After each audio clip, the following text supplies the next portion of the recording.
एक स्वप्न, अखंड भारत, सुरक्षित अभेद्य भारत, एकत्व जन के मन तन जीवन का सर्वशक्ति अर्थ संस्कृति ऊर्जा से सुशोभित, न्याय शांति समृद्धि उन्नति आध्यात्म श्रीयुक्त सर्वदा प्राण की गति में समाहित आत्मा की चेतना, मेरा संपन्न भारत, एक स्वप्न, अखंड भारत।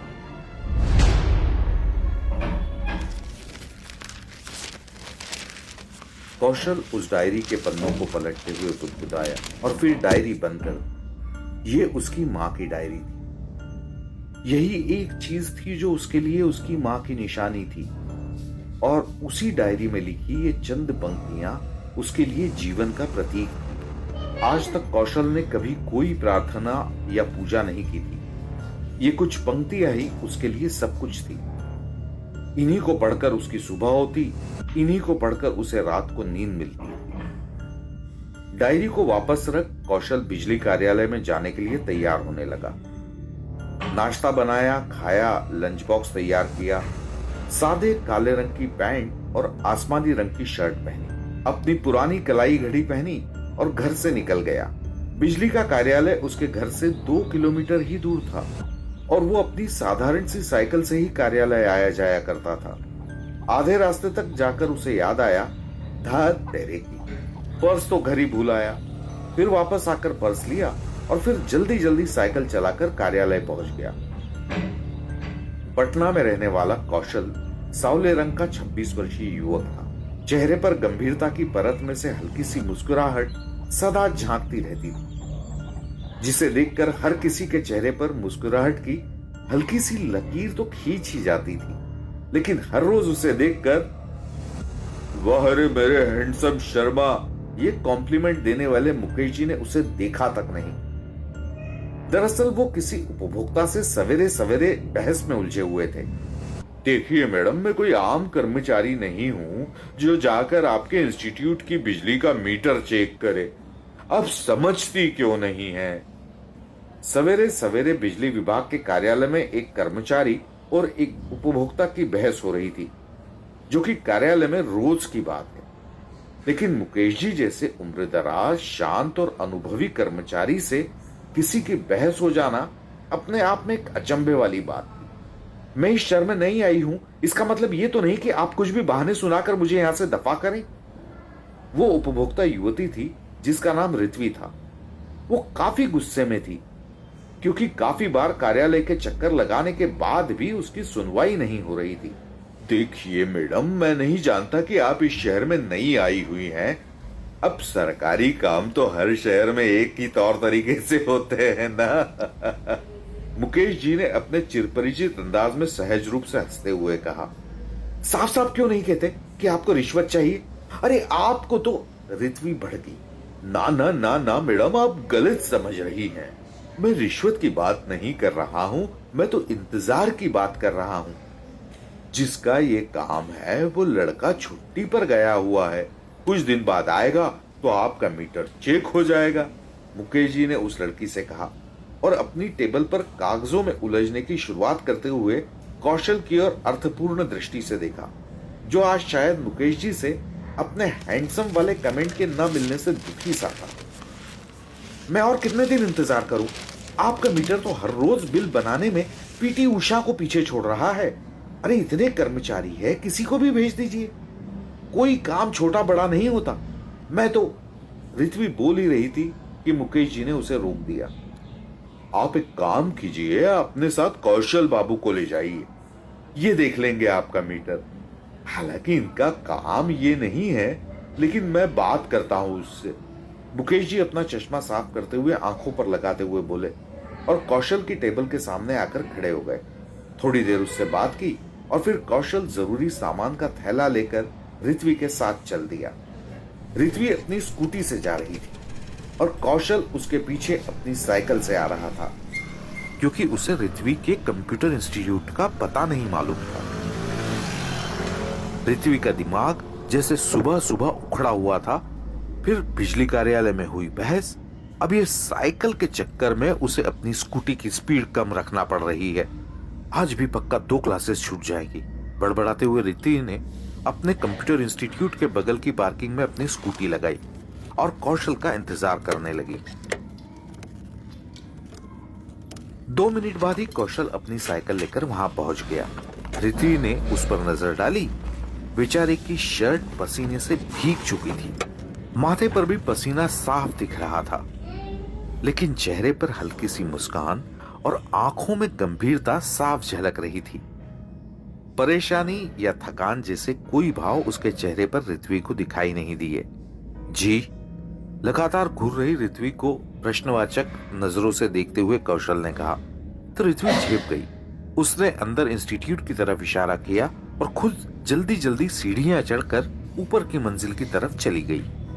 कौशल ने थोड़ी देर तक बिजली के मीटर को देखा, जांच की। तब तक एक लड़का पानी की बोतल लेकर उसके पास आ गया। कौशल ने उसकी तरफ देखा तो लगभग उसी की उम्र का कोई लड़का था। उसने बोतल देते हुए कहा, मैम ने भेजी है। कौशल ने उसका शुक्रिया अदा किया और एक बार में ही आधी बोतल पानी पी गया। थोड़ी देर और उस मीटर में उलझे रहने के बाद उसने मीटर ठीक करके वापस उसी जगह फिट कर दिया। हो गया? रिति ने आकर पूछा। हाँ, हर एक नए मीटर में यही दिक्कत आ रही है। थोड़ा सा डाटा में दिक्कत थी, बाकी सब ठीक है। मीटर में अब कोई दिक्कत नहीं आएगी। अब से ये सही खपत दिखाएगा, कौशल ने कहा और अपना सामान वापस अपने थैले में रखने लगा। आप यही काम करते हैं क्या? क्योंकि आपने तो बड़ी जल्दी कर दिया, इसलिए पूछ रही हूँ, ऋत्वी ने प्रभावित होते हुए कहा। नहीं, ये काम तो मैं पहले किया करता था। 3 महीने पहले ही मेरा प्रमोशन हुआ है। अब बिजली विभाग में डेस्क जॉब करता हूँ, लेकिन अब जरूरत हो तो ये काम भी कर देता हूँ, कौशल ने अपनी साइकिल की ओर जाते हुए कहा। वैसे आज के फैशनेबल बाइक्स और कार के जमाने में साइकिल कौन चलाता है भला? कहीं आने जाने में तो घंटों लग जाते होंगे। जी, मुझे आदत है इसकी, और सेहत के लिए भी साइकिलिंग अच्छी होती है मैम। बाकी फैशनेबल होने की परिभाषा मेरे लिए बहुत अलग है। आपको फैशनेबल बाइक या कार की जरूरत भी नहीं है, आप साइकिल चलाते हुए भी हैंडसम लगते हैं। कौशल ने पहली बार नजर उठाकर ऋत्वी की ओर गौर से देखा। ऋत्वी को समझ आ गया कि अभी अभी उसने क्या बोला था। अचानक मुस्कुराते हुए ऋत्वी की नजर झुक गई और वो हड़बड़ाते हुए इंस्टीट्यूट के अंदर चली गई। अरे सच में सर, वो गलती से बोल गई थी, उसका फ्लर्ट करने का इरादा नहीं था। कौशल लंच टाइम में खाना खाते हुए मुकेश जी को सुबह की कहानी बता रहा था। और तुम ऊपर वाले का इशारा नहीं समझ रहे हो कौशल बाबू। आज मैंने तुम्हारी तारीफ नहीं की तो भगवान ने तुम्हारी तारीफ उस लड़की से करवाई है। क्या मालूम अब जिंदगी भर उसी की तारीफ मिले। अब हम जैसे बुड्ढों को कौन पूछता है भला। मुकेश जी ने कौशल के खाने के डिब्बे में से भिंडी का आखिरी टुकड़ा साफ करते हुए कहा। बस कुछ भी, कौशल चिढ़ते हुए बोला। अरे कुछ भी कैसे, तेरे बाप का दोस्त हूँ मैं, तेरी शादी की अरे कुछ भी कैसे, तेरे बाप का दोस्त हूँ, तेरी शादी की जिम्मेदारी मेरी है अब। और क्या, मीटर सही करवाने के लिए भेजा था मैंने तुझे वहां? मुकेश जी रहस्यमयी हंसी हंसते हुए बोले और उनकी इस कारगुजारी की प्रशंसा उनकी तोंद कर रही थी, उनकी हंसी की ताल पर नाचकर। हर बार मुकेश जी की ऐसी ही हरकतों से कौशल चिढ़ जाया करता था, लेकिन आज उसे चिढ़ नहीं हो रही थी, बल्कि उसकी चिरपरिचित मुस्कान आज थोड़ी और खिली हुई थी। आज कौशल को यह मालूम हुआ था कि पीले दुपट्टे और सफेद सलवार सूट में कोई लड़की बेहद प्यारी लग सकती है, खासकर तब जब वो आपकी तारीफ करके शर्मा कर भाग रही हो। सुबह की वही छोटी सी बात ढलती रात के साथ भी अंगड़ाई ले रही थी और उन्हीं शब्दों के जाल में उलझे हुए कौशल के दिमाग में एक ख्याल आया कि लोग उसके बारे में क्या कहते हैं, उसके माँ पापा के बारे में क्या कहते हैं। और आंखों की गंभीरता अब चेहरे पर उतर आई, मन कमल की पंखुड़ियों को मसलने लगी। कौशल को लगा कि अब सांस लेने में तकलीफ होने लगी है और वो बिस्तर से उठा और अपनी माँ की डायरी में लिखी उस कविता को दिल से लगा लिया। 9 साल की उम्र में अपने पिता द्वारा त्यागे जाने वाले और 12 साल की उम्र में अपनी मां को खो देने वाले कौशल के लिए रात काटना किसी शैतान की गुफा में सांस लेने जैसा होता था। इतने सालों तक इन सब से लड़ने के बाद भी उसे इस रात की आदत नहीं हुई थी। अपनी मां की डायरी के अलावा और कोई ढाल नहीं थी उसके पास इस रात से लड़ने के लिए, जिसका अंधेरा दुनिया को दिखाई देता था, लेकिन कौशल उस अंधेरे को उसके पूरे खौफ के साथ महसूस करता था। रसोई में कुछ गिरने की आवाज हुई तो कौशल सिहर उठा। लगा कि कोई दबे कदमों से उसके कमरे में घसीटते हुए आ रहा है। बिस्तर के बगल में रखा उसका मोबाइल अजीब सी आवाज निकाल रहा था। कमरे की दीवारों में दरारें पड़ रही थी, जिनमें से काले रेंगते हुए कीड़े निकल रहे थे, लेकिन कौशल बिस्तर से हिला तक नहीं। वो जानता था कि ये सब उसके मन का भ्रम है, उसके डर का आईना है ये सब। 11 साल के अनाथ बच्चे के बालमन को घेरे रहने वाले संशय, संदेह और भय को लोगों के तिरस्कार भरी बातों ने मानसिक अवसाद का रूप दे दिया था।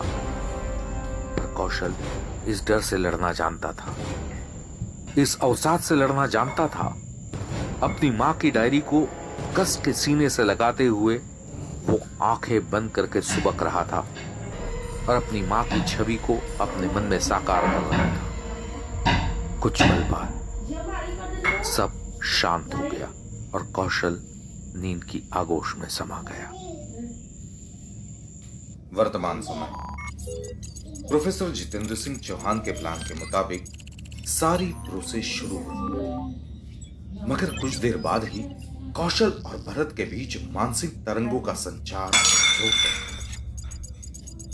प्रोफेसर ने तुरंत ऋत्वी और भरत को कौशल के दोनों हाथ थामने को कहा। ऋत्वी और भरत ने वैसा ही किया। थोड़ी देर में कौशल नॉर्मल हो गया। भरत के और उसके बीच मानसिक तरंगों का संचार अब सुचारू रूप से हो रहा था। लैब के सभी कंप्यूटर सिस्टम अब अच्छे से डेटा ले पा रहे हैं और टीम पूरी मेहनत से उस डेटा को जल्दी जल्दी कोड कर रही थी। कौशल को क्या हुआ था सर?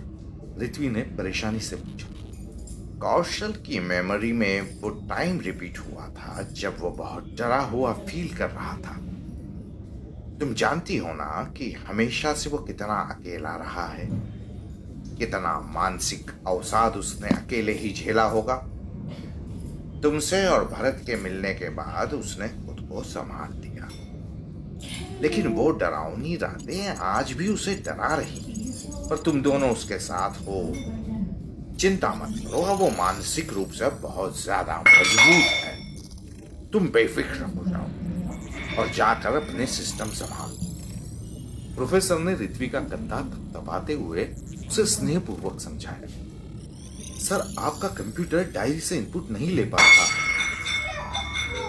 टीम के एक अन्य मेंबर ने कहा, जो कि प्रोफेसर चौहान का ही स्टूडेंट था। उस टीम के सारे मेंबर्स प्रोफेसर चौहान के पढ़ाए हुए स्टूडेंट्स थे और इस वक्त उनके कहने पर बहुत ही अलग और जोखिम भरे काम को अंजाम दे रहे थे।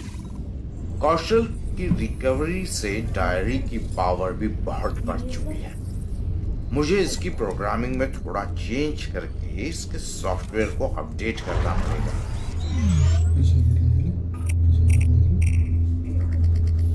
भरत, क्या तुम अपनी उस दिव्य पेन की शक्तियों को थोड़ा बढ़ा सकते हो? प्रोफेसर ने भरत से पूछा। भरत ने हाँ में सर हिलाया, उस पेन को अपने चोगे में रखकर कुछ देर बाद बाहर निकाला और वो पेन वापस प्रोफेसर को दे दिया। प्रोफेसर उस पेन से डायरी के आखिरी पन्ने पर कुछ लिखने लगा और थोड़ी देर बाद सब कुछ फिर से पहले की तरह रिस्टार्ट हो गया।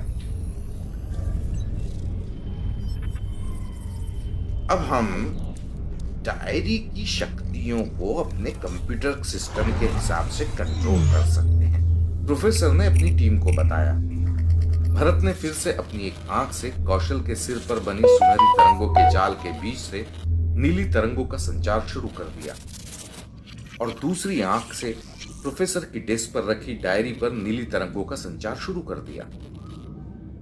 प्रोफेसर उस डायरी पर दिख रही कौशल के दिमाग की एक एक मेमोरी को अपने कंप्यूटर सिस्टम के लिए मशीन की लैंग्वेज में चेंज करने लगे। डायरी से सारा डेटा प्रोफेसर के कंप्यूटर सिस्टम में वायरलेस तरीके से इनपुट के रूप में जा रहा था और मॉनिटर स्क्रीन पर शो हो रहा था। एक बुरी खबर है सर, पटना के सोनी गांव में रहने वाले हमारे एक सीक्रेट एजेंट की हत्या हो गई है सर, बिल्कुल वैसे ही जैसे रमन सर की हत्या हुई थी। अगर ऐसा ही चलता रहा तो भेदक के शैतान बहुत जल्दी हम तक पहुंच जाएंगे। अगम ने अंदर आकर प्रोफेसर को बताया और बाकी सब की तरह प्रोफेसर के माथे पर भी चिंता की गहरी लकीरें साफ दिखाई दे रही।